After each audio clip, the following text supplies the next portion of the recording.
Donc je me retrouve convoqué à un meeting auquel je m'attendais pas trop, avec 2 des associés dans la salle, qui m'annoncent « Bon Christophe, on va arrêter l'automatisation, qu'est-ce que t'en penses ?»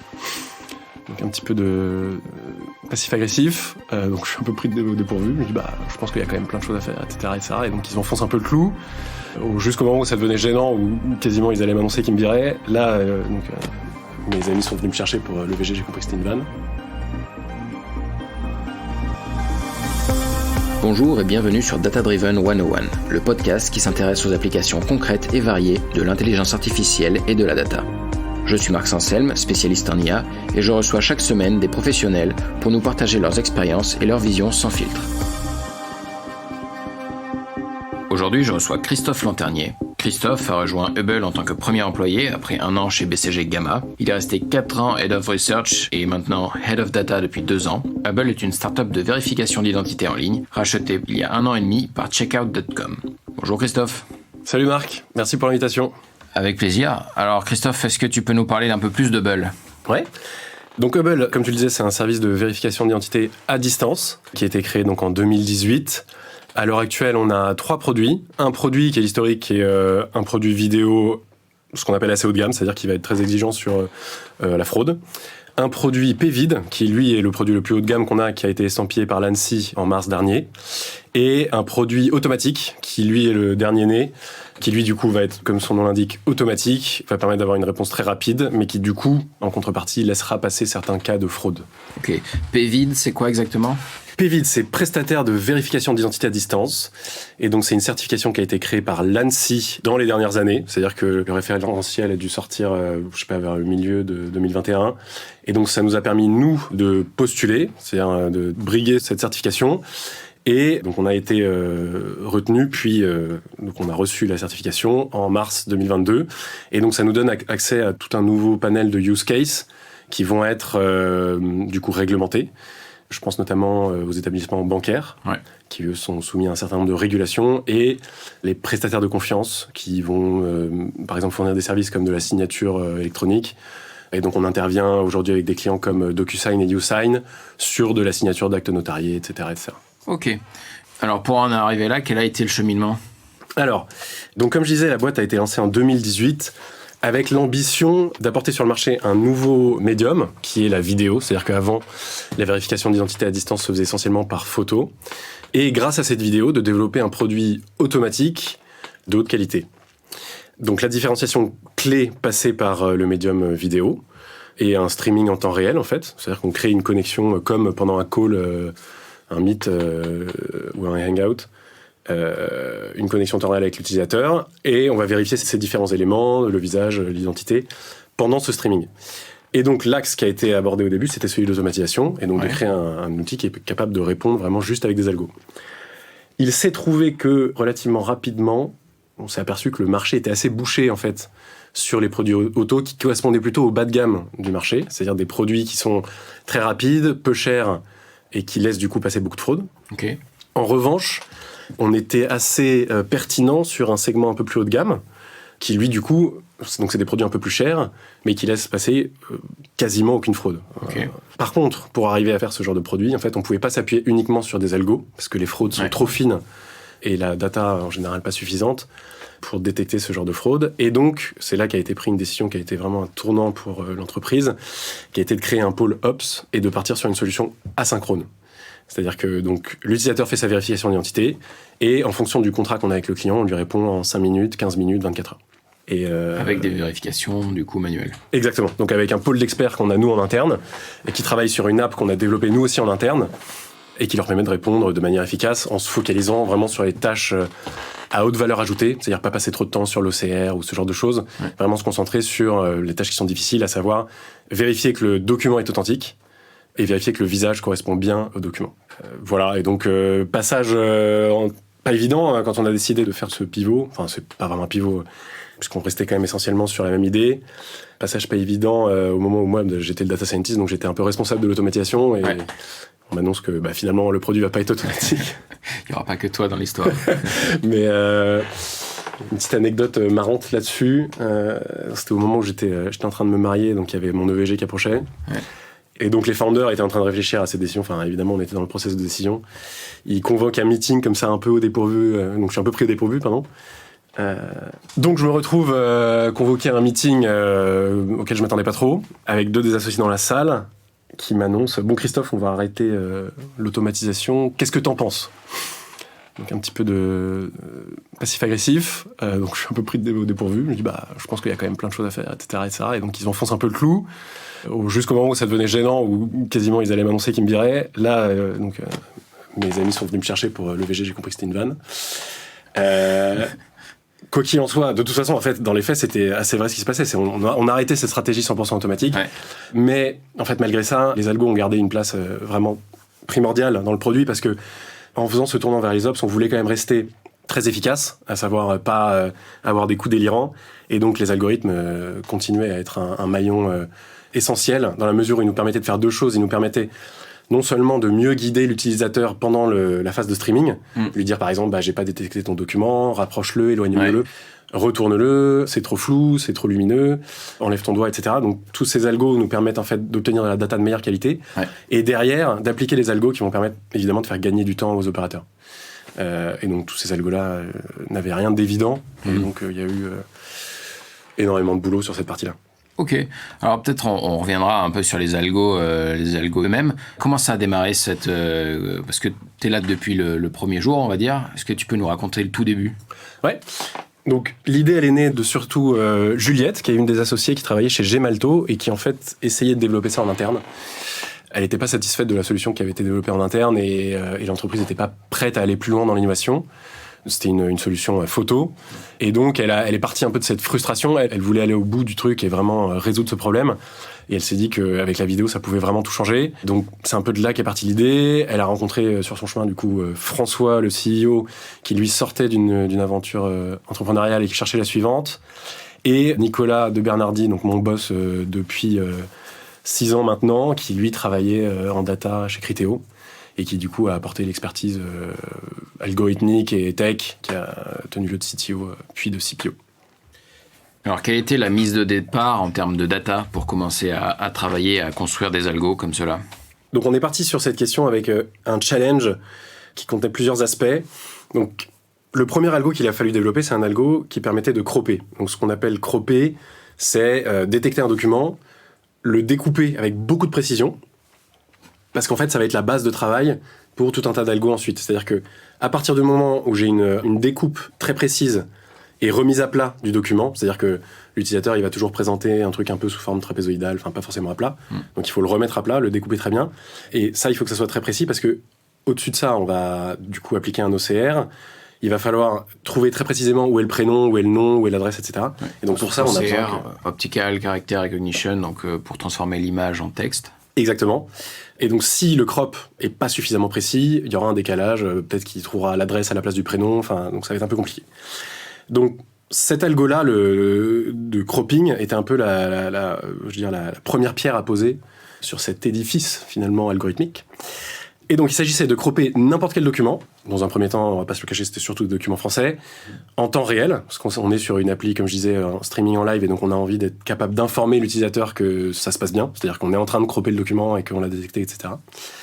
De manière très précise, comme je disais, pour pouvoir appliquer un OCR derrière, et dans des conditions extrêmement variables. En fait, c'est ça sans doute le plus difficile, c'est que il y a énormément de devices différents. Donc au début, on était aussi sur desktop et sur téléphone. Maintenant, on est plutôt on a une redirection vers téléphone, mais donc à l'époque, on faisait les deux. Donc beaucoup de caméras différentes, beaucoup de niveaux de connectivité différentes entre la 3G, la 4G, le Wi-Fi, et beaucoup de conditions extérieures différentes. En fait, la luminosité, la façon dont l'utilisateur manipule le document. Donc il fallait un algo extrêmement robuste. Donc devant tous ces challenges, on se dit ce qui serait top, ce serait d'avoir plein de données et de faire du deep learning, mais on n'a pas de données, puisque donc, on est en train de traiter des données extrêmement sensibles et qu'il n'y a évidemment pas de dataset public de carte d'identité. Et donc, on est un peu obligé de ressortir les vieux algos. Et donc là, je me suis tourné vers des algos des années 90. Et on a commencé à développer comme ça. Donc, c'est-à-dire qu'on n'a pas fait de learning. On a développé un algo qui est fait du coup de plusieurs étapes. C'est une espèce de cascade d'algos. Mais on a fini par à sortir un POC avec ça. Ouais. Et malgré tout, pour améliorer cet algo, on a réussi à constituer un dataset. Et ça, on y allait à la mano, c'est-à-dire qu'on demandait à toutes les personnes de la boîte, donc une petite dizaine à l'époque, de prendre tous les documents d'identité qu'ils avaient sous la main, ceux de leurs conjoints, de leurs parents, etc., de se mettre dans plein d'environnements variables. Ouais. Et en faisant ça, comme c'était des vidéos, donc j'arrivais à extraire quand même plusieurs images suffisamment différentes pour que ce soit intéressant d'une vidéo. Je pense qu'on a réussi à faire un petit dataset de, je dirais, 5000 images, qui nous permettait du coup d'évaluer l'algo, de l'améliorer. Et on avait sorti un petit concept qui nous permettait d'avancer sereinement. On avait grosso modo un dataset de protection. C'est-à-dire c'était les images sur lesquelles on était déjà bon. Donc là, on vérifiait qu'avec une nouvelle version de l'algo, on ne détériorait pas la performance. Et on avait un dataset d'improvement qui permettait de valider que l'algo était effectivement meilleur sur des nouvelles conditions, des nouveaux documents, etc. Et donc, en faisant ça, assez vite, on a eu un algo qui était, je dirais, dans un premier temps, montrable à des premiers clients et à des premiers investisseurs. Ouais. Et au fur et à mesure du temps, quelque chose qui était vraiment stable en production. Et cet algo-là, donc, où il n'y a pas de learning dedans, finalement, en fait, il est resté dans le produit pendant 6 ans et il marche super bien.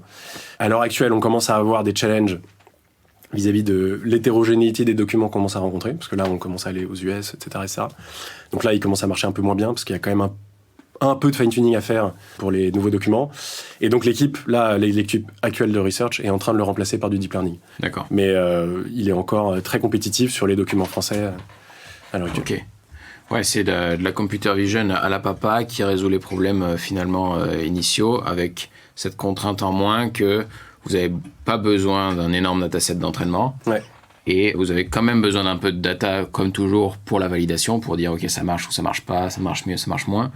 Mais vous résolvez vos problèmes de besoin de data en utilisant des méthodes déterministes, d'algorithmes déterministes. Ouais. Cette famille d'algos-là s'appelle les algos de feature matching. Et l'autre avantage, c'est que quand on avait un nouveau document qui arrivait, en fait, on avait juste besoin d'avoir une photo bien faite de ce document et on pouvait le traiter. Donc, on s'est rendu compte avec le temps que cette photo-là avait beaucoup d'influence sur la performance de l'algo. Donc, on a passé du temps un peu à la mano à améliorer chaque photo de référence. Mais donc, finalement, ça simplifiait pas mal l'ouverture de nouveaux pays, sachant qu'au début, on n'ouvrait pas non plus des caisses de pays chaque année. On a surtout travaillé pendant 5 ans sur l'Espagne, l'Italie, la Grande-Bretagne et l'Allemagne, quoi. Et la France, évidemment. Ouais. Alors, comment est-ce qu'on découpe le problème? Tu nous as déjà un petit peu dit avec le cropping. Est-ce que tu peux nous découper davantage toutes les différentes étapes de la validation d'un document, et donc les sous-problèmes que vous avez dû résoudre un par un? Alors, pour vérifier une identité, nous, on le voit de la manière suivante. C'est-à-dire que, dans un premier temps, il y a tout ce qui concerne l'extraction d'informations. Donc, ça, c'est ce qu'on va appeler des algos d'extraction. Et ensuite, la vérification de ces informations. Et là, on va développer du coup des algos ce qu'on appelle des algos de sécurité. Donc, dans l'extraction, on a l'algo dont je viens de parler, donc l'algo de cropping. Donc, il s'agit de cropper le document, mais il s'agit aussi de cropper le visage. Donc, ça, c'est un algo qui nous a pris quand même un peu moins de temps parce que c'est beaucoup plus mainstream comme use case. Ouais.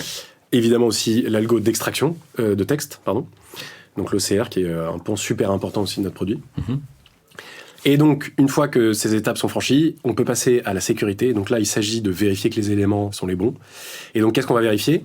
On va vérifier que le visage est ce qu'on appelle live, c'est-à-dire que la personne est réellement derrière son device en train de faire la vérification d'identité. Pareil pour le document, que c'est pas une photo d'un autre document, que c'est pas un film qui est en train d'être joué devant l'écran, ce genre de choses. On va vérifier que le document correspond bien au visage. Et l'intégrité et la validité du texte. Donc, il y a des checks qu'on peut faire à l'intérieur du texte. Par exemple, la bande blanche qui est en bas des documents d'identité, en général. Il y a des checksums. Donc, on peut vérifier qu'elle n'a pas été altérée en vérifiant que les checksums correspondent bien. Donc, ça permet de vérifier que le texte n'a pas été altéré. Et ensuite, il y a des informations qu'on doit vérifier. Dans certains use cases, par exemple, si l'utilisateur doit être majeur, faut simplement vérifier que la date de naissance correspond bien. Et voilà, un peu de façon assez macro, comment on découpe le problème de la vérification d'identité. Ok, d'accord, ouais. Oui, juste au niveau du texte, pour être sûr qu'il n'y ait pas de modification du texte, il y a un chiffre sur les documents d'identité qui permettent de vérifier qu'il n'y a pas un seul caractère qui a été changé. Exactement. Ouais. Alors, qu'est-ce que les avancées technologiques dans l'intelligence artificielle en général, on va dire, ont changé pour vous? 2018, c'est pas hier. Qu'est-ce que ça a changé pour votre use case? Donc ça, j'en ai reparlé avec notre Head of Research actuel parce que c'est un peu sorti de mon scope. Donc je le salue au passage. Merci Pierre. Alors pour ce que ça a changé, alors il y a des choses que j'ai observées, il y a des choses qui sont effectivement un peu plus récentes. Le plus gros changement, ou en tout cas le plus impactant pour nous, ça se passe surtout au niveau de la portabilité. Ce que j'entends par là, c'est la facilité de mettre un algo en production et la façon dont cet algo va se comporter en production. Donc en fait, il y a deux aspects. Il y a déjà la mise en production. C'est-à-dire qu'à l'époque, enfin je dis à l'époque, c'était pas il y a si longtemps que ça, mais donc il y a 2-3 ans, quand on mettait les algos en production, on avait toujours des tonnes de problèmes avec CUDA, CUDNN, la version TensorFlow, enfin tout un tas de librairies qui pouvaient entrer en conflit les unes avec les autres. C'était un peu un jeu d'équilibriste pour maintenir vraiment tous les différents acteurs au bon niveau de mise à jour, etc. Ça maintenant, ça a été vachement simplifié par un outil comme Onyx. Donc, c'est-à-dire qu'on prend un modèle, on le traduit en Onyx et on peut le mettre en prod directement, il n'y aura pas de problème. Okay. Donc ça, la mise en prod vraiment purement au niveau de la PR et de la compatibilité est simplifiée. Et ensuite, une fois qu'on est en production, on a eu un vrai gap vraiment monstrueux de performance entre quand on a commencé et maintenant. Mais même ça s'est opéré sur les 3-4 dernières années. C'est-à-dire que grâce aussi à des outils comme Onyx, donc Onyx il va faire un certain nombre d'optimisations dans ton modèle qui vont te permettre de vraiment significativement diminuer le temps de calcul, donc parfois le diviser par 2 carrément. Et il y a aussi eu une tendance actuelle qui a été sur des use cases connus et pratiqués depuis un certain nombre d'années, dont je parlais du face cropping, ça c'est un problème que beaucoup de gens essayent de résoudre, la capacité de détecter un visage. Ouais. Et donc, en réalité, ce problème il a été résolu il y a 4-5 ans. C'est-à-dire qu'on a depuis 4-5 ans des algos très stables de détection de visage. Ouais. Et donc, il y a beaucoup d'efforts qui ont été mis là sur les dernières années pour rendre ces algos de plus en plus légers. C'est-à-dire qu'on a par exemple un algorithme comme UNet qui permet de faire ça, qui à l'heure actuelle a 75 000 paramètres. Là où moi, il y a 2-3 ans, j'ai jamais bossé sur des algos qui avaient moins de 1 million de paramètres. Et donc, évidemment, en termes de temps de calcul, ça fait une différence folle. Ouais. Et là où, encore une fois, il y a 2-3 ans, on était assez gourmand en GPU, ça nous prenait beaucoup de temps, on avait dû développer des infras particulières pour pouvoir faire tourner nos algos sur GPU, l'OCR, etc. Maintenant, tout tourne sur CPU et on arrive même à en faire tourner 600 parallèles sur un CPU. Donc vraiment, on a complètement changé de paradigme, aussi d'un point de vue temps de calcul. Et c'est assez intéressant d'observer ça dans la période actuelle, parce qu'on a une espèce de polarisation entre un algo comme UNet, qui lui tend à faire une chose très très très très bien avec très très peu de paramètres. Donc, comme je disais, 75 000 c'est ridicule. Mais il sait faire qu'une seule chose, c'est le face cropping. Et des algos comme les LLM actuels qui vont ça démarre à 7 milliards quoi. Mais qui savent faire tout un tas de choses et sans entraînement. Donc on voit ces deux tendances un peu qui sont en train d'émerger, qui sont. Et alors sur l'OCR, on va dire un autre problème qui est bien résolu. Tu nous as parlé de UNet pour résoudre les problèmes de face cropping.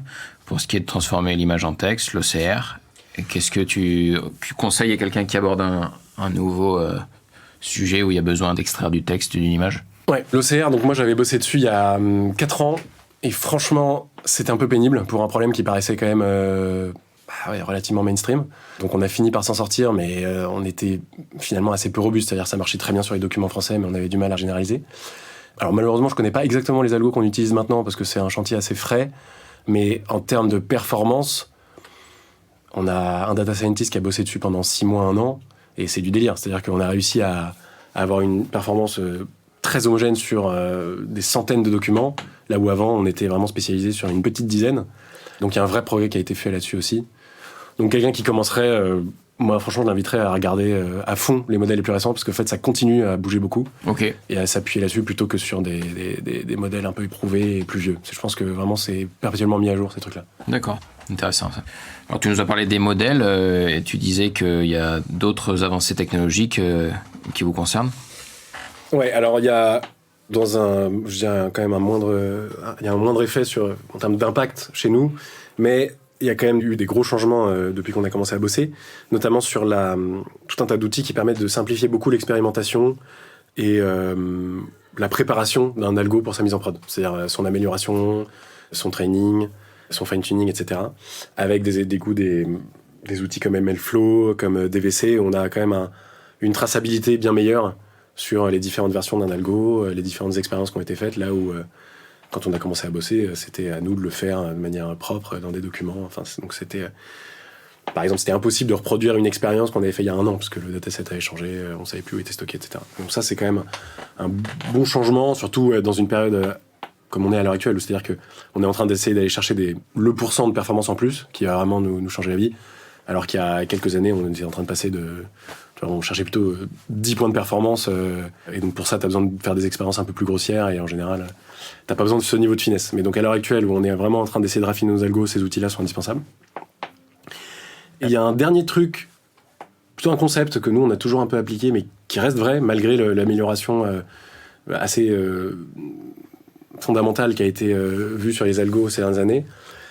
On continue à voir qu'en fait, la computer vision classique, donc les petites astuces, les petits calculs, je sais pas si ça parlera à tout le monde, mais les érosions, dilatations, toutes les petites opérations que tu peux faire à la mano sur les pixels, augmenter les contrastes, effacer certaines zones, toutes ces opérations qui paraissent élémentaires sont toujours super utiles pour booster la performance d'un algo.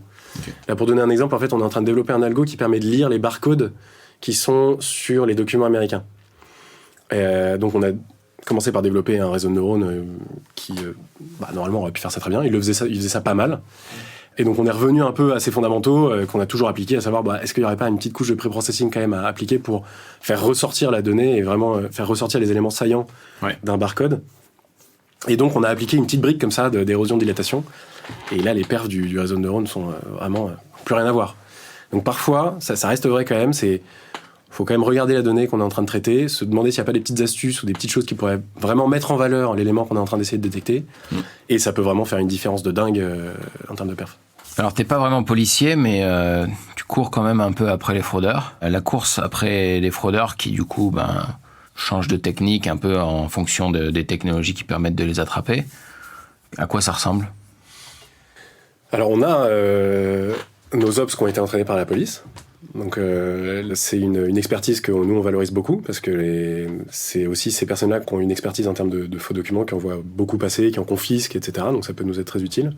On a même déjà été sollicité dans le cadre d'une enquête. Donc ça c'est pour le côté ops. Nous évidemment côté algo, on a été beaucoup sollicité pour répondre à des fraudes qu'on appelle algorithmiques. Donc des fraudes qui sont générées ou augmentées par ordinateur. Et donc en général la bonne réponse c'est aussi une réponse algorithmique. Mais donc pour te donner un exemple, quand on était en train de travailler avec l'ANSSI, donc on réfléchissait un peu à toutes les fraudes auxquelles on devrait faire face. Et on a reçu à un moment une vidéo, je ne sais plus d'où elle sortait, où on voyait quelqu'un qui faisait une vidéo d'un document qui était manifestement en papier, qui était bien fait, c'était une impression assez haute qualité, le truc était bien découpé, etc. Ouais. Donc il le mettait devant l'écran, on lui dit ok, cette fraude elle est facile, c'est du papier, il n'y a pas d'hologramme. Ouais. Et la personne activait un truc, il appuyait sur un bouton de standardise, je sais pas, et d'un coup, il y avait l'hologramme qui apparaissait et la texture plastique. D'un coup, sur le document, on voyait apparaître en dynamique, c'est-à-dire que la personne le bougeait, on voyait l'hologramme se comporter de façon tout à fait naturelle, et pareil, les reflets plastiques apparaître également. Donc là, on a vu ce truc-là, on s'est dit, ça c'est nouveau, on sait pas trop comment faire ça. Et donc, en fait, on avait aussi un peu la même problématique sur les deepfakes, c'est-à-dire qu'on voyait passer de plus en plus de deepfakes de haute qualité, et on savait pas encore vraiment comment répondre à ça. Et donc, ce qu'on a fait, c'est qu'on s'est tout simplement mis dans la peau des fraudeurs. C'est-à-dire qu'on s'est dit, ok, on est une équipe de computer vision. Donc, on a des compétences pour altérer des vidéos. On va se laisser 1 mois, 2 mois, 3 mois pour essayer de créer des fraudes et de comprendre un peu ce que ça veut dire de créer ces fraudes, quels moyens il faut déployer. Et si c'est très facile, trouver les moyens de la combattre. Ou si c'est très difficile, si par exemple, ça prend, 10 000 euros de GPU, une équipe de 7 chercheurs à temps plein pendant 6 mois, etc., on va dire que cette fraude, elle est trop cher à développer, donc ça va faire partie de ce qu'on appelle le risque résiduel. Et donc, si quelqu'un essaye de développer une fraude qui coûte 1 million pour à la fin en tirer 10 000 euros, on se dit que ça vaut pas la peine, et donc ça peut rester du risque résiduel. Il se trouve qu'heureusement, on n'en a pas de ce point de vue-là. Et donc, typiquement pour la fraude à l'hologramme, dont on savait pas du tout comment on allait la générer, donc on a travaillé sur le sujet. Là aussi, grâce à de la computer vision classique, on a réussi à la reproduire. Et en la reproduisant, on a compris quels étaient ses points faibles. C'est-à-dire qu'en fait, on s'est rendu compte assez vite que si on demandait à l'utilisateur de pencher plus son document, c'est-à-dire de ce qu'on appelait faire décrocher le cropping, c'est-à-dire le tourner suffisamment pour qu'il n'y ait plus assez d'éléments sur la vidéo pour qu'on puisse détecter le document, là, la fraude sautait et donc il y avait un élément complètement pas naturel qui apparaissait sur la vidéo et donc ça devenait facile pour un ops, donc un opérateur de notre côté, de le détecter. Donc en fait, on n'a pas créé un algo de toute pièce qui permettait de détecter cette vidéo, parce que ça, on a essayé, c'était vraiment super dur. Par contre, on a créé les manipulations qui permettent de mettre en valeur la fraude pour un opérateur. D'accord. Ouais, vous vous êtes rendu compte en essayant de reproduire la fraude que finalement, c'était compliqué de faire cette fraude-là, de calquer cet hologramme-là, avec des angles importants. Et donc finalement, ça vous a mis le doigt sur un moyen de contourner, d'empêcher la fraude, en changeant le protocole avec lequel on demande à l'utilisateur de se prendre en vidéo, quoi. Ouais. Et donc même chose pour les deepfakes, ça a été vraiment complètement le même raisonnement, sauf que on s'est en plus rendu compte que faire un deepfake de vraiment haute qualité en temps réel, parce que c'est aussi une des contraintes, c'est que comme on fait des détections d'injection, la vidéo elle se passe forcément en temps réel. C'est-à-dire qu'on peut pas préparer une vidéo et nous l'injecter, parce qu'en fait il y a des éléments aléatoires qu'on demande à faire à l'utilisateur. Donc en fait ces éléments changent, et donc si tu as préenregistré une vidéo, ce sera plus la même séquence qu'on t'aura demandé, donc on pourra le détecter. D'accord. Et donc faire des deepfakes en temps réel, en tout cas à l'époque où on avait regardé, donc en 2020, c'était quasi impossible. En tout cas, nous, on n'a jamais réussi à en faire un vraiment crédible en temps réel. Et pareil, les défauts sont vachement exagérés par des manipulations où tu tournes la tête vraiment à 90 degrés vers un côté. Mais, comme on pouvait le voir, déjà à l'époque, c'est une technologie qui évolue extrêmement vite, donc on est obligé de surveiller de très près. Et donc, la première mitigation qu'on a en place, comme je disais, c'était le fait de tourner la tête. Ça, on sait que ça rend le truc quand même vraiment difficile. Mais pour autant, il faut continuer à faire de la veille techno et s'assurer que d'un coup, il n'y a pas une techno accessible à beaucoup de gens qui permet de faire des deepfakes en temps réel de manière très crédible. Alors, toutes les certifications donc, de l'ANSSI, l'organisme étatique qui s'occupe de la sécurité informatique, comment est-ce que ça fonctionne ? Se faire accréditer, se faire certifier par l'ANSSI, comment ça marche ? Alors, dans notre cas, je pense que c'est dur de généraliser parce qu'en fait, on parle d'une certification qu'on a aidé à créer.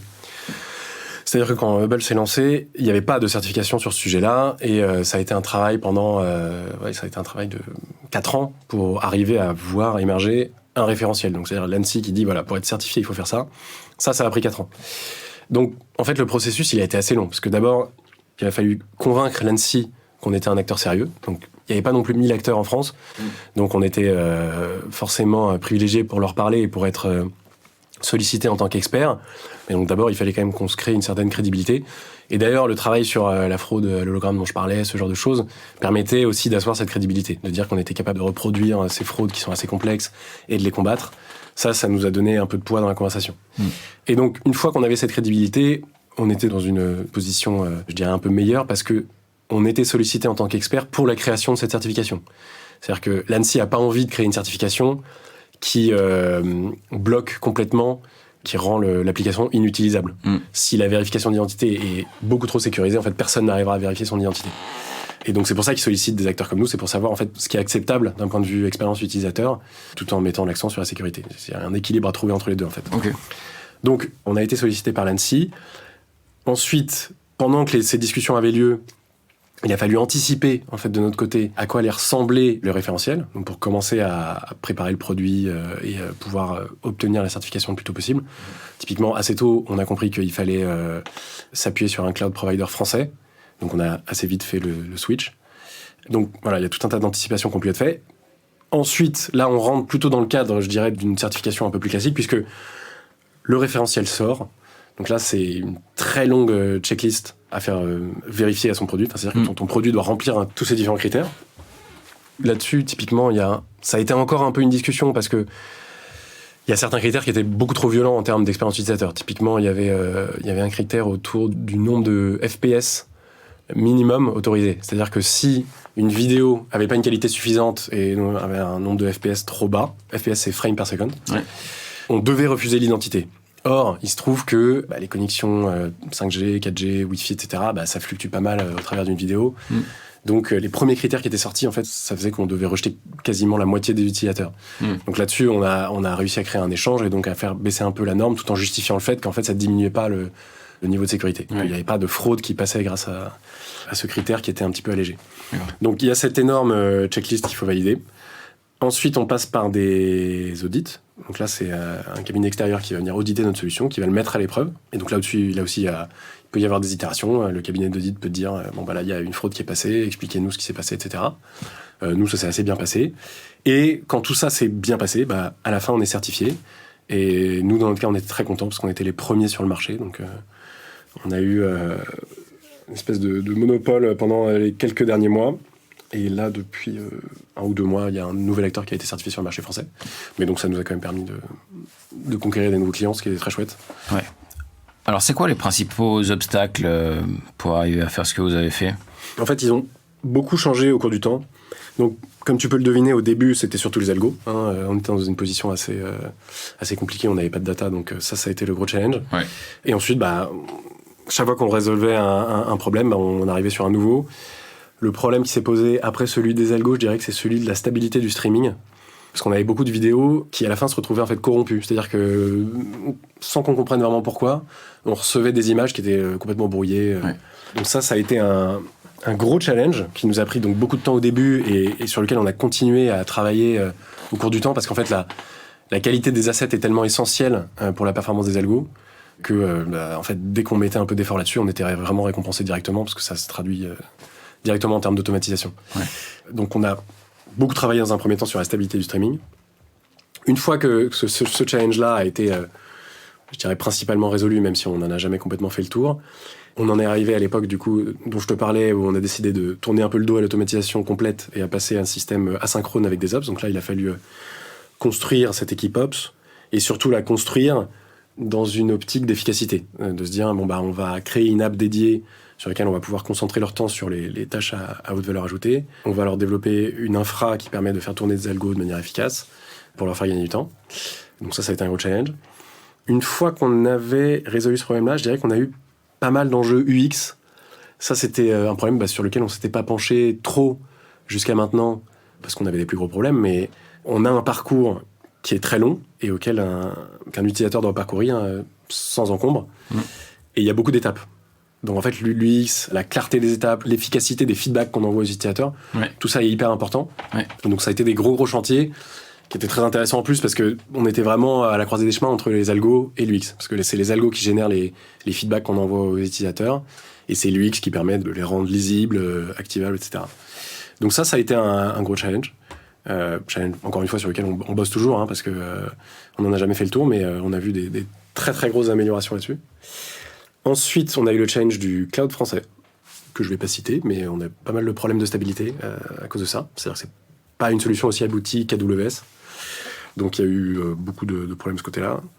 Je dirais qu'après ça, on a eu le challenge des sales. C'est-à-dire qu'on est arrivé à un point où il a fallu vendre. Là, pareil, gros challenge. On a réalisé qu'en fait, on avait des cycles de vente très longs et que du coup, c'était compliqué en tant que start-up d'exister dans des cycles aussi longs, mais c'est un truc sur lequel on a beaucoup progressé aussi. En parallèle de tout ça, on avait cette fameuse certif sur laquelle on avait décidé de miser quasiment toutes les ressources de la boîte. On s'est dit, on veut cette certif parce qu'on veut cette situation de monopole pour aller conquérir des nouveaux use cases. On pense que notre produit est vraiment parfait pour répondre à ça. Et donc, il a fallu répondre à tous ces enjeux en mode bridé. C'est-à-dire qu'il y avait vraiment beaucoup de ressources qui travaillaient sur cette certification, et donc peu de ressources pour bosser en fait sur les vrais problèmes de la boîte. Donc tout ça a été un challenge en plus. Donc voilà, je dirais un peu les grands jalons qu'on devait être franchis. Et pour en revenir à aujourd'hui, je dirais que la question qui se pose à l'heure actuelle, c'est que on a été pendant très longtemps sur des acteurs principalement français. Là, on commence à travailler avec des acteurs un peu plus internationaux. Et là, on commence vraiment à se confronter à des problèmes d'hétérogénéité de la data, donc principalement des nouveaux documents en fait qu'on voit entrer, sur lesquels nos ops sont pas suffisamment formés, sur lesquels on peut être un peu surpris. Et donc on entre un peu dans cette nouvelle ère, je dirais, de vraiment d'homogénéisation de nos performances sur les différents documents, les différents pays, etc. C'est un peu le problème actuel. Qu'est-ce que ça a changé de se faire racheter il y a 1 an et demi, du coup ? Si je prends un peu de recul sur cette période comparée aux quelques années qui ont précédé, je dirais qu'on a gagné en sérénité. C'est-à-dire que les premières années de la boîte, grosso modo, tous les 6 mois, il y a un peu un challenge de « Ok, qu'est-ce qu'on va faire dans 6 mois ? Est-ce qu'on sera encore là ? Est-ce qu'on va réussir à survivre, etc. » Donc, on travaille sur des cycles assez courts avec des priorités qui sont vraiment, là aussi, très court-termistes. Donc, on est un peu en mode sprint tout le temps, à essayer d'atteindre des objectifs qui sont parfois très compliqués. Et souvent, en étant un peu frileux à miser significativement sur certains aspects. C'est-à-dire qu'on ne va pas se lancer dans des projets de recherche qui vont durer 6 mois, 1 an, c'est trop risqué. Ça a changé, parce que donc maintenant, on a quand même pas mal gagné en sérénité et on se lance vraiment volontiers dans des projets un peu plus longs. C'est-à-dire que nos roadmaps, on les fait plus à 6 mois, maintenant c'est plutôt 1 ou 2 ans. Donc je dirais que c'est quand même plus agréable pour tout le monde. Après, évidemment, le revers de la médaille, c'est qu'on est un peu moins libre. C'est-à-dire que maintenant, je dirais, la direction générale de l'entreprise, elle est décidée par Checkout, même si on est quand même assez aligné. On a un peu ressenti les effets aussi de la lourdeur administrative d'un grand groupe, mais franchement, c'est quand même pas mal à la marge, parce qu'ils sont quand même assez efficaces. Donc il y a du reporting en plus. Pour recruter, c'est un peu plus compliqué, parce qu'il faut rentrer dans leur process. Donc ça peut être un peu frustrant quand tu as été dans une startup pendant 4 ans et que c'était le recrutement, on pouvait closer un profil en 1 semaine, là c'est plutôt 1 mois. Mais quoi qu'il en soit, encore une fois, ça reste à la marge, c'est pas vraiment pénalisant. Et un avantage, par contre, c'est aussi, on a eu pas mal d'aide en termes de tooling. C'est-à-dire qu'une boîte qui a déjà eu, typiquement quand on a décidé de refaire un peu notre stack data, on a eu beaucoup d'aide. Et ça, c'est vraiment chouette, ça nous a permis de faire gagner beaucoup de temps. Et on garde une liberté d'exécution qui est quand même assez importante, qui est totale. C'est-à-dire qu'une fois que les grands éléments de la roadmap sont décidés, là, personne va venir nous dire il faut faire comme ça, faut faire comme ça. C'est en fait au sein de Checkout, on reste les experts de l'identité, donc on exécute comme on veut. Et ça reste du coup assez agréable. Ok, est-ce que tu as une opinion à nous partager ? Là, j'ai peur de dire un peu comme tout le monde, mais je dirais que la GenAI, c'est le feu. Plus concrètement, en ce moment, je travaille un peu sur un side project autour de DBT, où je pense vraiment que la GenAI peut apporter beaucoup en termes d'expérience de dev. Je pense que sur DBT, il y a beaucoup de tâches répétitives. Je pense vraiment qu'on peut, avec un outil à la Copilot de GitHub, on peut obtenir vraiment un gain de productivité significatif, beaucoup plus significatif que ce que Copilot fait sur du code classique. D'accord. Parce que les tâches sont beaucoup plus normées sur DBT. Et il marche pas actuellement Copilot sur du Si, code mais DBT. il est pas spécialisé sur DBT. Donc Ouais. en fait, il va juste te proposer un peu de SQL, mais c'est pas si génial que ça. Donc il y a la partie expérience de dev, et je pense aussi la partie efficacité des modèles, où là tu peux utiliser un LLM pour améliorer le temps de run de tes queries, où il peut te suggérer des queries du coup un peu mieux foutues. Ouais. Un peu ces deux aspects-là. Donc optimisation du temps de run et amélioration de l'expérience dev. Cool. Voilà un peu le Cette project. side project du moment. On voudra en savoir plus dans quelques temps. Alors, Avec plaisir. Alors, le projet global de Hubble, si c'était à refaire, qu'est-ce que tu changerais ? En réalité, pas grand-chose, parce que franchement, ça a été une super expérience. En prenant un peu de recul, du coup, je pense que le truc qui m'a le plus pris de court, c'est la partie recrutement. C'est-à-dire qu'en fait, au bout d'1 ou 2 ans, quand ça a commencé à marcher à peu près et qu'on a levé des fonds, il a fallu recruter beaucoup. Et je trouve qu'on a été un peu jeté dans cet exercice-là de façon très naturelle, enfin, comme si c'était inné, c'est-à-dire. Et donc j'ai mis quand même pas mal de temps à trouver un peu d'aisance dans cet exercice. Au début, je trouvais ça compliqué, je savais pas bien comment mener les interviews, quels critères appliquer, etc. Donc je me suis formé sur le tas, comme tout le monde, hein, mais en écoutant du coup d'autres intervieweurs faire, etc., etc. Mais de ce point de vue-là, j'aurais peut-être bien aimé qu'on nous prépare un peu mieux, qu'on nous forme un peu plus. Je pense que d'une part, nous, on aurait été plus à l'aise, et d'autre part, on aurait peut-être été plus efficace dans ce processus-là de recrutement. Ok. C'est quoi les prochaines étapes du coup chez Hubble au sein de Checkout ? Moi, d'un point de vue perso, j'aimerais quand même, comme je disais, vraiment prolonger l'expérience GenAI et essayer de proposer quelques outils à l'équipe. Donc, d'une part, l'équipe data, mais j'aimerais bien aussi bosser avec l'équipe sales, typiquement. Je pense qu'il y a des gros gains de productivité à aller chercher de ce côté-là. D'un point de vue plus Hubble, au sens global, nous, on a des gros challenges sur le produit auto, dont je parlais au tout début, donc le dernier né du coup de notre gamme de produits, qui en est vraiment à ses débuts, et du coup, qui se veut 100% automatique. Et là, on en a encore... au début, quoi, il faut encore bien améliorer les algos. Ça, c'est un gros challenge. Et comme je te disais, un produit qui scale sur tous les pays, tous les continents. Là, à l'heure actuelle, on a une performance qui est un peu trop hétérogène, quoi. Ok. Et alors, qui est-ce que tu voudrais entendre dans un prochain épisode de Data Driven 101 ? Je ne pourrais que recommander le grand Nicolas Drizard, qui crée son entreprise Clineo, qui cherche à matcher les labos pharmaceutiques avec les patients qui cherchent des essais cliniques. Et donc, je trouve ça un très beau projet. Et ils vont avoir des gros enjeux IA et data dans les mois, années qui viennent. Merci beaucoup, Christophe. Merci, Marc. Vous venez d'entendre Christophe Lanternier, Head of Data chez Hubble, sur Data Driven 101. Si vous avez aimé et que vous voulez nous soutenir, n'hésitez pas à vous abonner, à liker et à partager. Dans le prochain épisode, je recevrai Samuel Fillon, fondateur de Sommelier du Parfum, pour nous parler de machine learning appliqué à la parfumerie. À très vite.